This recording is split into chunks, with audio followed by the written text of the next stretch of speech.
ప్రజావాణి కార్యక్రమంలో వచ్చే సమస్యలకు ఎప్పటికప్పుడు పరిష్కార మార్గం చూపాలని జిల్లా కలెక్టర్ బి సత్యప్రసాద్ సంబంధిత అధికారులను ఆదేశించారు. సోమవారం సమీకృత జిల్లా కార్యాలయాల సముదాయంలోని ఆడిటోరియంలో నిర్వహించిన ప్రజావాణి కార్యక్రమంలో ప్రజల నుండి ఫిర్యాదులు, వినతులను అదనపు కలెక్టర్లు బిఎస్ లత, గౌతమ్ రెడ్డి కలిసి స్వీకరించారు. ఈ సందర్భంగా కలెక్టర్ మాట్లాడుతూ సమస్యల పరిష్కారం కోరుతూ జిల్లా కేంద్రంతో పాటు జిల్లాలోని వివిధ ప్రాంతాల నుండి ప్రజలు ఎన్నో వ్యయ ప్రయాసాలకు ఓర్చి వస్తారని, అధికారులు వారి శాఖల వారీగా స్వీకరించిన ఫిర్యాదులపై సానుకూలంగా వ్యవహరించడంతో పాటు సమస్యల పరిష్కారానికి ప్రాధాన్యత ఇవ్వాలని అన్నారు. ఈ కార్యక్రమంలో అదనపు కలెక్టర్ బిఎస్ లతతో పాటు గౌతమ్ రెడ్డి, ఆర్డీఓలు పులి మధుసూదన్ గౌడ్, జివాకర్ రెడ్డి, కలెక్టరేట్ ఏవో హనుమంతరావు, వివిధ జిల్లా స్థాయి అధికారులు, కలెక్టరేట్ పర్యవేక్షకులు, సిబ్బంది తదితరులు పాల్గొన్నారు.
నాకు చేయొద్దామని నేను ఏం చేయాలి? నేను ఎంత బాధపడుతున్నాను.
గర్ల్స్ హై స్కూల్లో మా పిల్లలు చదువుతున్నారు సార్, గొల్లపల్లి రోడ్కి.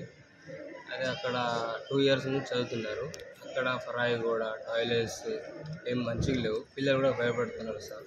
మన ఉంటే మన సెక్యూరిటీ కూడా లేదు అక్కడ. పిల్లలు ఇబ్బంది పడుతున్నారు. అది తరఫు నుంచి ఏమైనా ఉంటాయి. నా పేరు గట్ట ప్రతాప్. నేను ఇంతకుముందు మాజీ విద్యా ఎస్ఎంసి చైర్మన్ ప్రతాప్ నా పేరు. అయితే ఇందులో భాగంగా ఏమవుతుందంటే 2023లో శంకుస్థాపన జరిగింది. మనకు హాల్స్ లేక గదులు లేక మొత్తం డిస్మాంటిల్ చేసి అది శిథిలావస్థకి చేరింది కాబట్టి దాన్ని డిస్మాంటిల్ చేసి కొత్త కట్టిద్దామని చెప్పి శంకుస్థాపన చేశారు. కానీ ఇంతవరకు ఎలాంటి వర్క్ జరగలేదు. ఓన్లీ బేస్మెంట్ కానీ ఆగిపోయింది. పిల్లలకు టైలెట్స్ లేకుండా 300 మంది పిల్లలు ఉన్నారు. ఉర్దూ మీడియం 40 మంది, తెలుగు మీడియం ఇంగ్లీష్ మీడియం కలిపి 260 మంది ఉన్నారు. గర్ల్స్ ఎక్కువ ఉన్నారు. అందులో భాగంగా గర్ల్స్కు టైల్స్ లేవు, జెంట్స్ కూడా టైల్స్ లేవు, స్టాఫ్కు లేవు. టీచర్లకు కానీ మేడలకు కానీ చాలా ఇబ్బంది అవుతుంది. ఈ విధంగా చాలా శిథిలావస్థలో ఉన్న స్కూళ్ళు తీసేసి కడతామని చెప్పేసి కట్టిపించారు. కానీ ఇంతవరకు ఎలాంటి మార్పు అన్న జరగట్లేదు. తక్షణమే ఈ మార్పు రావాలని కోరుచున్నాం. ఓల్డ్ బస్ స్టాండ్లో వివేకానంద గ్రౌండ్ పక్కన ఉన్నటువంటి గర్ల్స్ హై స్కూల్ చూసినట్టయితే 2 రూములు, 300 మందికి 2 రూములు మాత్రమే ఉన్నాయి. శిథిలావస్థలో కూలిపోయినటువంటి రూములలో పిల్లల్ని ఉంచుతున్నారు. కడతా అని చెప్పేసి 2 సంవత్సరాల నుంచి కాలయాపన చేస్తూ దాన్ని పట్టించుకోవడం లేదు. తక్షణ చర్య తీసుకున్నట్టు ప్రయత్నం చేయండి. ఒక ప్రయత్నం లేదు, ఏదో మాట వరుసకు నేను దత్త తీసుకొని చెప్పడం కాదు. దీని మీద చర్య తీసుకోకపోతే ఈరోజు మేము కలెక్టర్ గారిని కలవడం జరిగింది. 2 సంవత్సరాలు కాలయాపన చేశారు. మేము ఈరోజు కలవడం జరిగింది. తక్షణమే చర్యలు తీసుకోకపోతే దీని పరిణామం తీవ్రంగా ఉంటుంది. మేము ఎక్కడికైనా ఎన్ని రాస్తా రోకోలు ధర్నాలు చేయడానికి మేము సిద్ధంగా ఉన్నామని చెప్పేసి కోరుకుంటూ జై శ్రీరామ్, భారత్ మాతాకి జై.